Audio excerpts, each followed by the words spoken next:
Assalamualaikum warahmatullahi wabarakatuh. Perkenalkan, nama saya Salma Salsabila dengan NIM K002316 dari kelompok A7.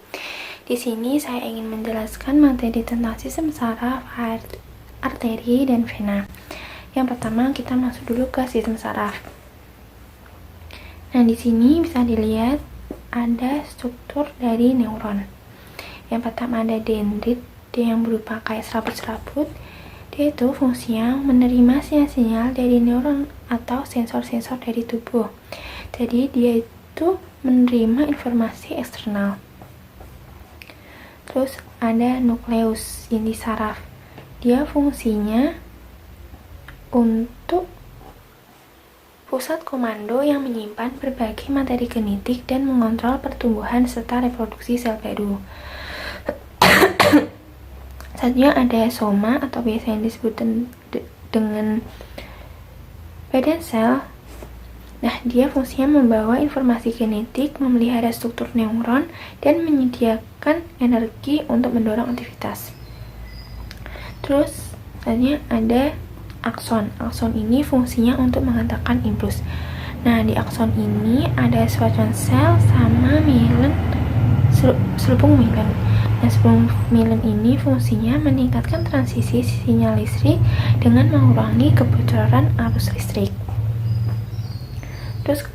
Terus ini ada jadi sistem saraf itu terdiri dari dua tipe, yaitu sistem saraf pusat sama sistem saraf perifer. Yang sistem saraf pusat dia tuh ada di otak sama medula spinalis. Bisa lihat di gambarnya ini yang pink-pink, yang terus ada juga yang perifer yang ditandai dengan warna kuning di gambarnya. Nah, ini tentang perifer, sistem saraf perifer. Pertama dia itu di traktus. Nah, traktus sendiri kumpulan berkas-berkas akson pada sistem saraf pusat yang berakhir di nukleus atau ganglion. Nah, nukleus ini kumpulan badan sel atau soma di sistem saraf pusat.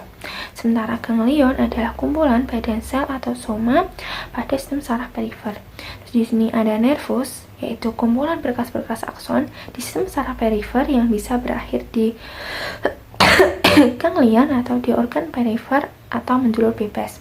Terus ada plexus, yaitu anyaman nervus di perifer. Nah, ini tentang sistem saraf perifer. Jadi, sistem saraf tipe ini dibagi jadi dua yang berupa sensorik aferen atau motorik eferen. Di sensorik ini dia tuh dibagi jadi dua lagi, somatosensori sama viserosensori. Yang somatosensori dia dibagi jadi dua, yaitu general atau umum, spesial atau khusus. Masuk ke bagian motorik, dia dibagi jadi dua, yaitu somati dan visceral atau otonom. Ya, visceral dia dibagi jadi simpatis dan parasimpatis.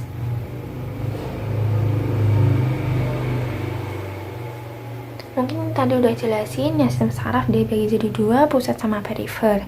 Yang pusat ini tuh dia ada di otak sama medula spinalis, dan perifer dia kebagi jadi sensorik sama motorik. Nah, selanjutnya kita masuk ke sistem arteri. Arteri sendiri itu pembuluh darah yang bawa kaya akun oksigen dari jantung ke seluruh tubuh. Kecuali arteri pulmonalis. Arteri pulmonalis berfungsi untuk membawa darah dengan kandungan oksigen yang rendah ke dalam paru-paru. Kita langsung lihat ke gambarnya. Pertama ini ada di jantung. Dari jantung dia nanti masuk ke arteri bagian ascending aorta. Nah, dari ascending aorta itu yang gambarnya kayak naik, nanti masuk ke arteri yang mendatar yang namanya aortic aorta. Aortic aorta ini nanti dibagi jadi tiga percabangan besar. Yang pertama brachiophalic trunk, left common carotid, sama left subclavian. Tiga-tiganya ini nanti bercabang lagi. Yang brachiophalic trunk nanti dia bercabang ke right subclavian dan right common carotid. Dan left common carotid dia bercabang jadi left internal carotid sama left external carotid. Yang left subclavian dia nanti cabang jadi left vertebral dan left axillary. untuk rincinya bisa dilihat di gambar yang sebelah kanan. Itu ada gambaran simpelnya. Nah, kalau dia dari gambar yang left subclavian, pada bagian yang left subclavian ini kan bercabang tadi itu. Jadi salah satunya ada aksi lari. Nah, aksi lari ini berarti aksinya dia menuju ke ketiak dan turun. Kalau turun dia masuk ke brachial.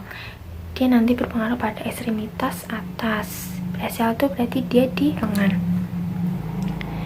Nah, terus setelah dari aortic aorta, dia nanti turun ke descending aorta. Nah, descending aorta ini jadi dia ada di pada bagian dada.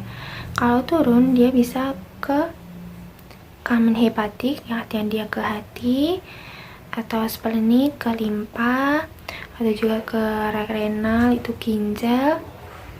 Ada juga yang ini gonadal, yang dia ke testis atau ovarian.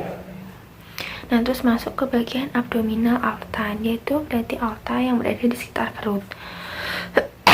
Nah, ujungnya nanti ada dua percabangan besar, yaitu left kamen iliac sama right kamen iliac. Nah, nanti di left kamen iliac turun jadi ke left femoral. Yang right kamen iliac juga sama, nanti mereka berpengaruh pada ekstremitas bawah. Nah, untuk rincinya yang pertama ada di lengan, seperti yang sudah saya katakan tadi. Dari jantung dia akan ke right brachial, turun ke right radial, ke right ulnar, yang nantinya akan bervaskularisasi ke right di palmar arch, right palmar metacarpal, right superficial palmar arch, right common palmar digital, dan right proper palmar digital. Ini nanti dia berpengaruh ke ekstremitas atas. Nah, terus ini yang ke ekstremitas bawah dari right common iliac, terus dia ke right femoral, paha, right popliteal, dia ke lutut, terus nanti ke bagian tibia, dan masuk ke fibural. Nah, dari bagian fibural ini dia akan bervaskularisasi ke arcuate, terus ke lateral plantar, medial plantar, plantar arch, plantar metatarsal, plantar digital. Ini nanti kanan kiri sama ya. Ini juga ada yang ke right dorsal artery of foot, right dorsal metatarsal, sama right dorsal digital. Terus selanjutnya kita masuk ke sistem vena. Nah, vena sendiri dia itu aliran darah yang bawa darah dari seluruh tubuh ke jantung. Jadi di sini darahnya udah mengandung sedikit oksigen atau malah CO2. Kecuali ada vena pulmonalis. Nah, vena itu dibagi jadi dua, yaitu vena cava superior dan vena cava inferior. Vena cava superior dia itu beredar di bagian atas, dan vena cava inferior dia beredar di bagian bawah.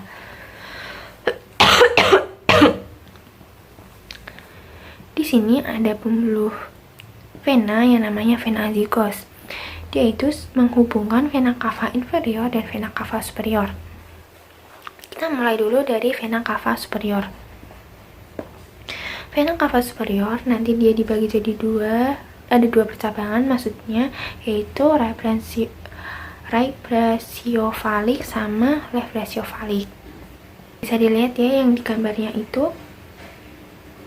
Nah, right brachiophallic ini nanti ada dua percabangan, yaitu right internal jugular sama right external jugular. Sementara yang left brachiophallic nanti ada percabangan left internal jugular dan left external jugular juga.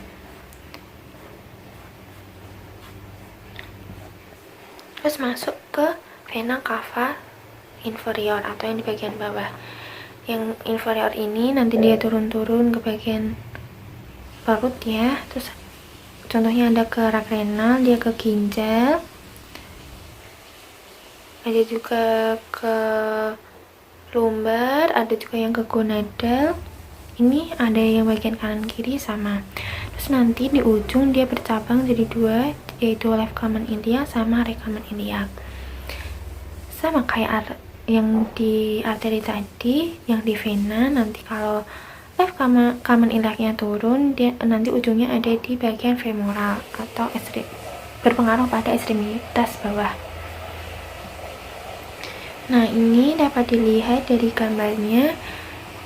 Ini yang ke organ-organ. Ini kayak ada di hepatic portal atau di hepar. Terus ada di pankreatikoduodenal, itu pankreas dan usus 12 jari ya. Sini ada di bagian pankreatik ya, berarti di bagian pankreas. Terus ada di kolik, usus besar yang turun dia masuk ke superior rektal dan ujungnya di bagian rektum. Mungkin cukup sekian video dari saya. Kurang lebihnya saya mohon maaf sebesar-besarnya. Terima kasih.